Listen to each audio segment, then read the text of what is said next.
Ho Vietnam, land of the banh mi, beaches, and the absolute worst place in the planet to be an amateur robber, especially if you're a foreigner. But this guy clearly didn't get the memo. The clip you just saw is of an American guy in Da Nang who put on a delivery jacket, walked into a jewelry store, and thought he was going to commit the heist of the century. But the robbery went wrong. But here's the deal. This isn't Hollywood. This is Vietnam, where the cops move faster than street vendors spotting a tourist. And now he's facing decades behind bars. It's dumb, it's tragic, and yes, it's a warning to anyone that thinks the rules do not apply to them abroad. Today, I'm going to break down every bad decision, exactly how the law treats these violent robberies, why Uncle Sam will not bail you out, and what your sentence will look like when your heist is dumb, filmed, and very public. And at the end, I'll show you the one thing a foreigner can do if you're broke in Vietnam, and that's not cosplay as a criminal. So let's get started.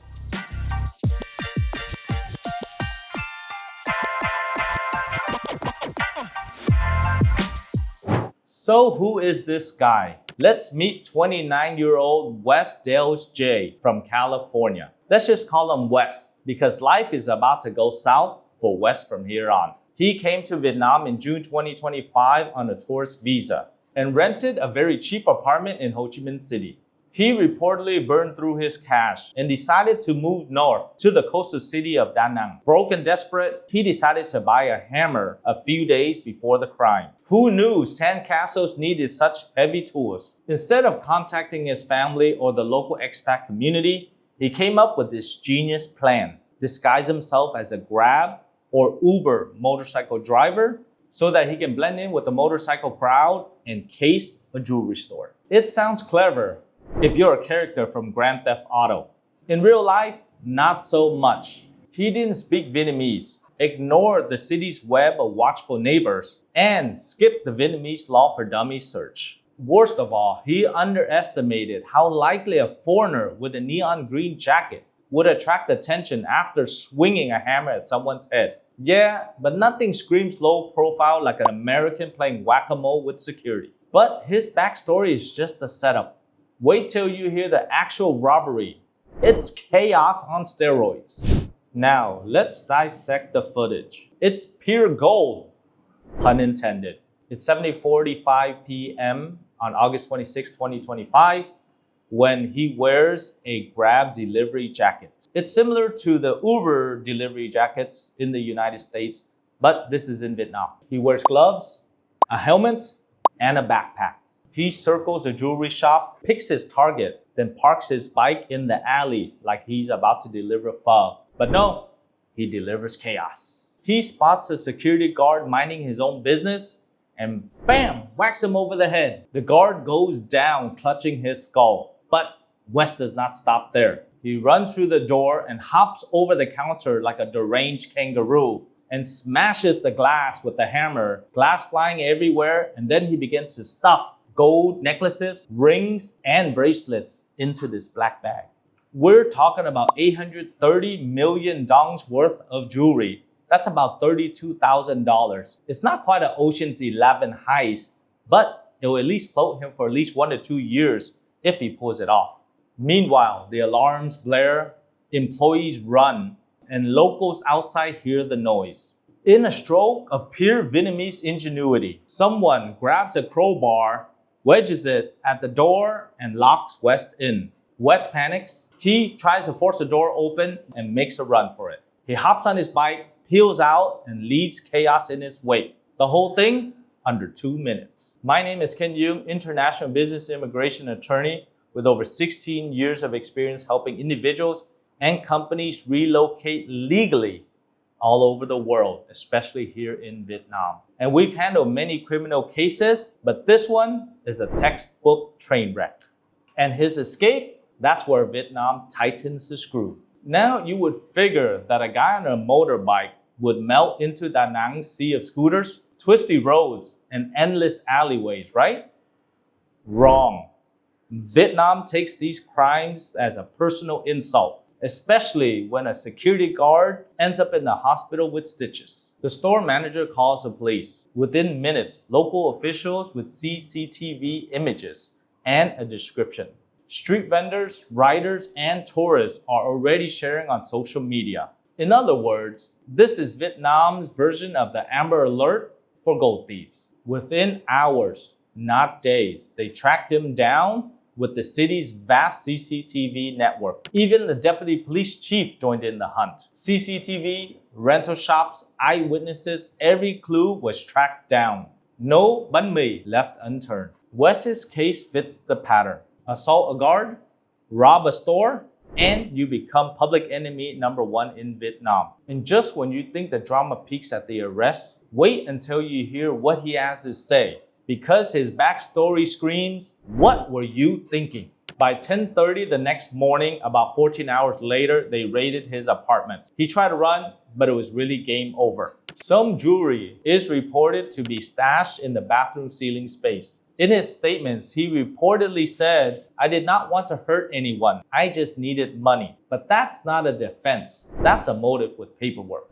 All right, let's break down the charges now. Vietnam's criminal code does not mess around. Under Vietnam's penal code, Wes's little adventure clicks multiple boxes. First up, robbery under Article 168. That is robbery with threats or violence, carrying a term from 3 to 10 years base. But since he had a weapon and he also injured somebody, it's exaggerated to possibly 7 to 15 years. The security guard needed stitches. When there's concrete harm, then there's no leniency. Add Article 134 for intentional injury. That's up to 3 more years for whacking somebody on the job. Then there's fleeing the scene. That tax on evasion charges under Article 389. That is 1 to 5 more years if they can prove that he resisted arrest. Oh, and don't forget property damage from smashing those cases and forcing the door open.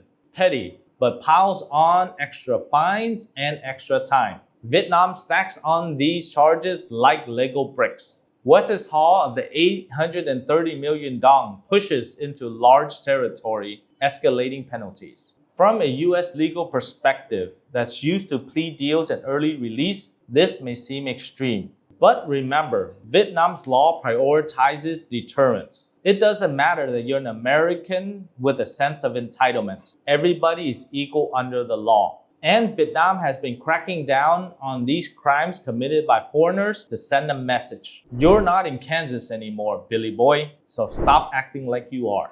Expect a public spectacle. The media will cover it, showing how Vietnam protects its people. In the process, arrest, investigation that may take up to 4 months, trial, and straight to jail if you are guilty. No bail for violent crimes with a flight risk. Wes, being a foreigner, is probably cooling his heels in a pre-trial detention right now. But how long will he actually serve? That's where the math gets ugly fast. Speaking of math getting ugly for a second, 80% of you are not subscribed to this channel. That is 8 out of 10 people that will not see our future videos because you are telling the algorithm to skip our channel. So if you like the informative content about Vietnam, hit that subscribe button and give us a like on this video so it gets recommended.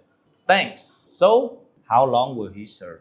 Based on the value of the loot, roughly 1 billion VND, the weapons used, and the injuries inflicted, he's most likely facing between 18 to 20 years, with some commentators saying that it can go up to 30 years. But under Article 168, the maximum penalty is life imprisonment for extreme cases. Courts can also stack on sentences for separate offenses. If the guard's injuries are serious, then you would add on a few years. If he cooperates, shows some remorse, and pays back the victims, it could be on the lower end. But if he pleads not guilty, drags it on, and shows no remorse, most likely it'll be on the higher end. After serving time, there can be fines and deportation with a permanent entry ban. So for the next decade, he'll probably be doing hard labor, learning Vietnamese, and regretting his life choices. If you are looking to learn the language for free with total immersion, look no further.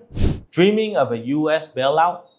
Forget it. This is where most US citizens are misled. Hollywood makes it seem like the US Embassy will whisk citizens away from foreign jails. Reality check. The US State Department specifically says that consular officers can recommend local attorneys, Yung Global, notify your family, visit you regularly, send you reading materials and vitamins, and request that you receive adequate medical care. They can explain the general legal process. They cannot, I repeat, they cannot get you out of detention, declare your innocence, serve as your legal representation, serve as your interpreter, or even pay your legal fees. So if our Californian thought that Uncle Sam would swoop in with the ego blazing jet, he's solely mistaken. West's assault makes him unsympathetic. No presidential pardon swaps here. Speaking of pardons, Vietnam has them, but not for guys like him.